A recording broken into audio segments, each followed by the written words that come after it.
Karibu katika kipindi cha Kijiwe Sport, kijiwe ambacho kinakuletea habari za michezo za ndani na nje ya nchi.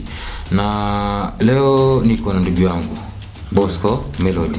Mimi naitwa Critical. Lakini tukianza na habari ambazo za kimichezo kwa raundi ya 21 imeendelea leo katika ligi kuu soka Tanzania bara NBC, ambapo Simba amecheza na mwenyeji Dodoma Jiji na kuibuka kidedea, lakini ushindi ambao ni finyu kama ilivyokuwa mechi iliyopita. Mashabiki wa Simba hawakuridhishwa sana na kiwango, lakini pia na matokeo. Ni kweli ukiangalia uchezaji wa Simba bado umeendelea kuleta ukakasi kidogo, kutokana na matarajio ya watu kwamba Simba iliweka kambi Dubai. Walitegemea labda watakaporudi watarudi na nguvu nyingine kidogo. Lakini pia Dodoma alikuwa na advantage kwa sababu alikuwa kwake. Kwa kupambana na kuhakikisha Simba haichukui pointi 3 ilikuwa ni jukumu ambalo hata kocha wao nadhani alikuwa amewakabidhi. Mimi nadhani kikubwa ambacho pia anatakiwa pongezwe kocha Meles Medo, kocha wa Dodoma Jiji, ameweza kuingia na approach nzuri sana dhidi ya Simba. Na leo mimi wakati naangalia mechi nilimiss kuona baadhi ya wachezaji wa Simba wakiwemo, na maana kuna vitu ambavyo Simba walivimiss. Na maanisha mpira ulikuwa aukai sana maeneo katikati, hautembei. Lakini pia walikosa mtu ambaye ana uwezo wa kuweza kutuliza timu na kusambaza mipira kama Chama nilimiss katika hii game ambayo Simba imeshinda, lakini sio ushindi mkubwa sana. Ni ukiangalia vizuri kwa kawaida ya Simba huwa kila wanapoanza game yoyote wanaanza kwa kasi kubwa sana ili wapate bao la mapema. Lakini Dodoma Jiji nao wamekuja na mbinu ambayo Simba pia walikuwa wamekuja nayo. Walikuja wakapambana zaidi kwenye dakika 45 za mwanzo ili kuhakikisha nguvu ile ya Simba ambao wanaanza nayo wanaenda nayo kuhakikisha angalau hata apati goli.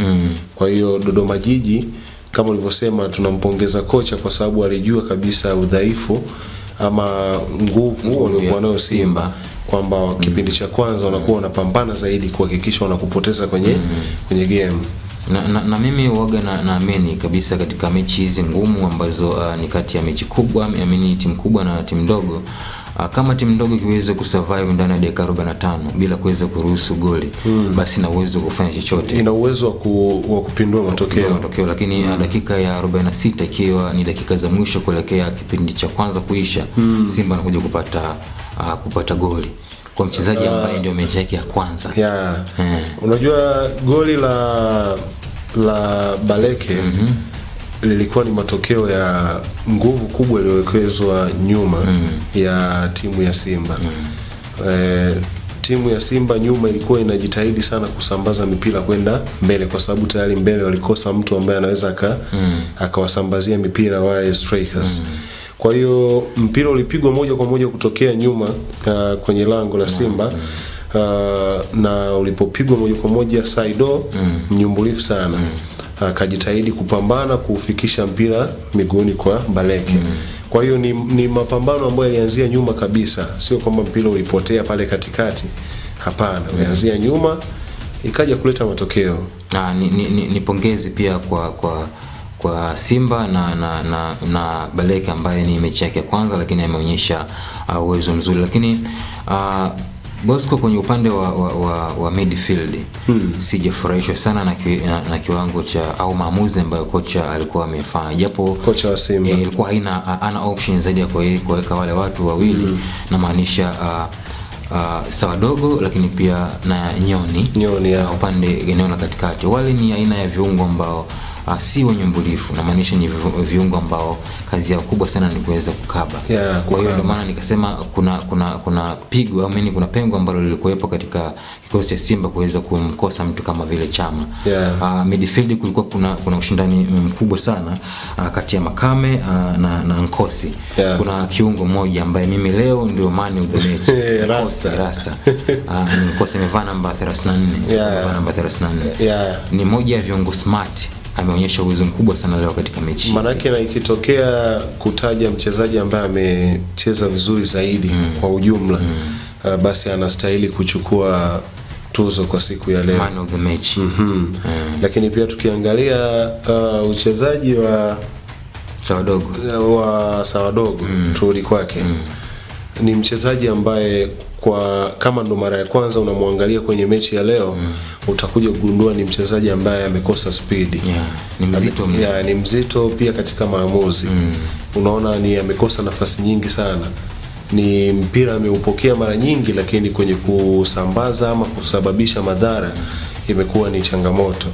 Kwa hiyo sijajua, labda sababu inaweza ikawa ni kuto kucheza kwa muda mrefu. Nadhani ni sababu ambayo imezungumzwa na wachambuzi wengi sana wa mpira, kwa maana kwamba Sawadogo amekuwa ametoka katika timu ya El Jadida nchini Morocco, lakini hakuwa na msimu mzuri sana kwa maana kucheza mechi za kimashindano tokea Februari mwaka jana. Kwa hiyo ana mechi fitness ya kutosha kuweza kushindana, ndio maana kuweza kumaliza mechi aliweza kuomba sababu na akatoka. Dodoma Jiji walipata nafasi nyingi sana za kufunga, lakini tunaona mpaka mpira unamalizika bado walikuwa na 0.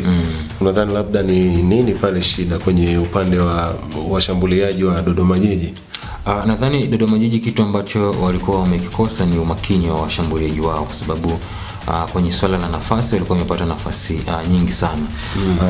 Nakumbuka kuna mchezaji ambaye alivaa jezi namba 17 anaitwa Mwatalema. Aliweza kukosa goli la wazi kipindi cha kwanza mwanzoni.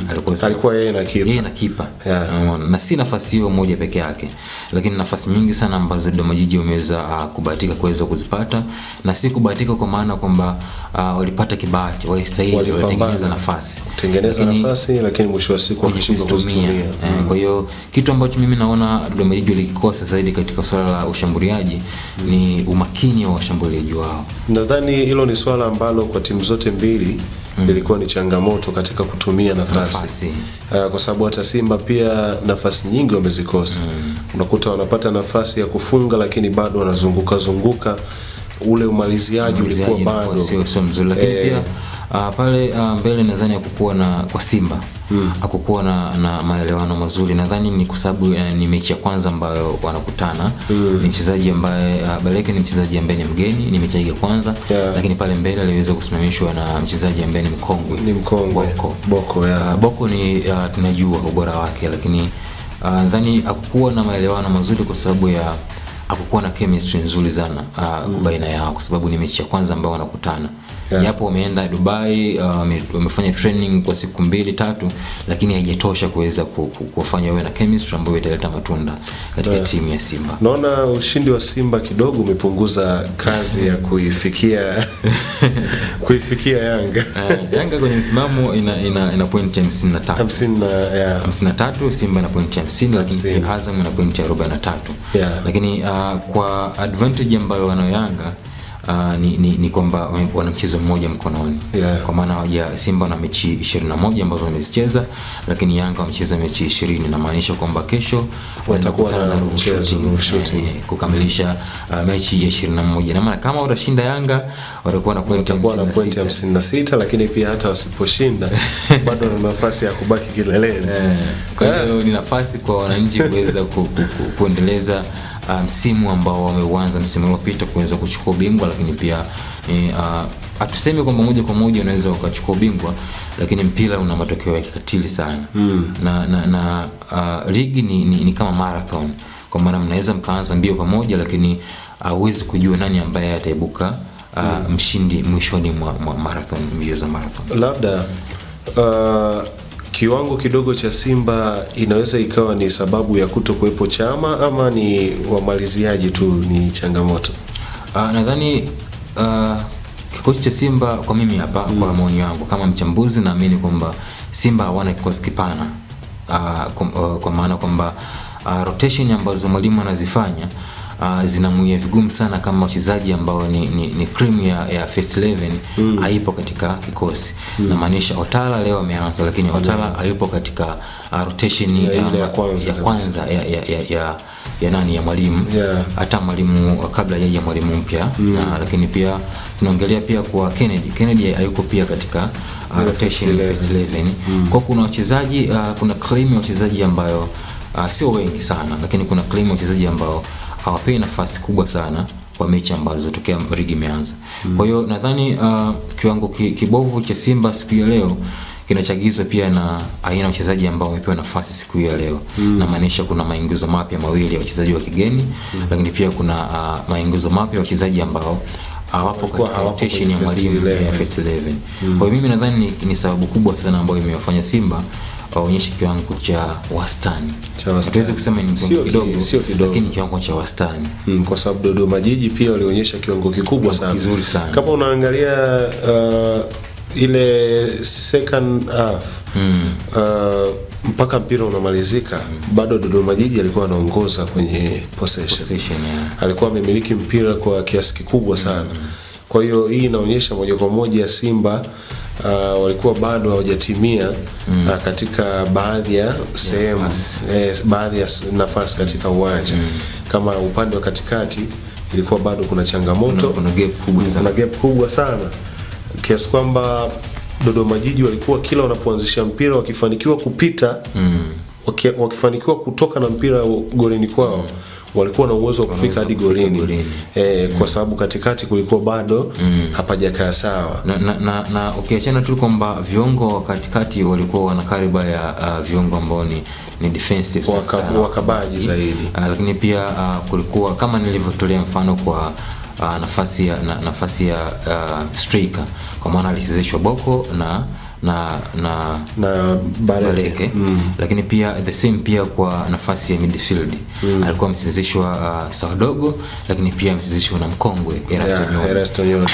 Mtazamaji, ni kushukuru kwa kuendelea kuwa nami kuanzia mwanzo wa kipindi chetu bora cha michezo cha Kijiwe Sports mpaka muda huu tunatamatisha kipindi chetu kizuri. Lakini kufahamisha tu kwamba nilikuwa mimi Critical, lakini pia nilikuwa naye Bosco, tukiweza kuangazia habari mbalimbali za kimichezo ndani na nje ya nchi. Tukushukuru na tukusii uendelee kutufuatilia. Habari nyingi za kimichezo tutakuletea, ikiwa ni jukumu letu kuweza kuhabarisha habari mbalimbali za kimichezo. Asante.